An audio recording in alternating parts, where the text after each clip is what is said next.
4. নাতনি। মৃত ব্যক্তির ত্যায্য সম্পত্তি পুত্রের কন্যা 6 অবস্থা পেয়ে থাকে। ক. মৃতের পুত্র সন্তান না থাকিয়া একজন মাত্র পুত্রের কন্যা থাকলে সে 2 অংশ পাবে। খ. আর পুত্র না থাকিয়া একাধিক পুত্রের কন্যা থাকলে সকলে মিলে পাবে 2/3। গ. যদি মৃতের একজন নিজ কন্যা থাকে তবে সে অংশ পূরণ করার জন্য 6/1 অংশ পাবে। ঘ. যদি মৃত ব্যক্তি পুত্র বর্তমান থাকে তবে পুত্রের কন্যা বা নাতনি কিছুই পাবে না। উয়া. যদি মৃত ব্যক্তির পুত্রের কন্যার সহিত একাধিক পুত্রের পুত্র থাকে তবে মূল উত্তরাধিকারী হিসাবে ভাইয়ের অর্ধেক বোন পাবে। চ. মৃত ব্যক্তির পুত্রের পুত্র এবং কন্যা বর্তমানে থাকিলে পুত্রের পুত্র বা কন্যারা কিছুই পাবে না। 5. সহোদর বোন। মৃত ব্যক্তির ত্যায্য সম্পত্তি 5 অবস্থায় পেয়ে থাকেন। 1. ক. মৃত ব্যক্তির একজন সহোদর বোন থাকলে সে 2 অংশ পাবে। 2. খ. মৃত ব্যক্তির একাধিক সহোদর বোন থাকলে সকলে মিলে পাবে 2/3।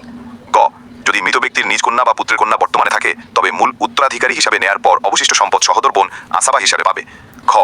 যদি মৃত ব্যক্তির সহোদর বোনের সাথে এক বা একাধিক সহোদর ভাই থাকে তবে বোন ভাইয়ের অর্ধেক পাবে। উয়া.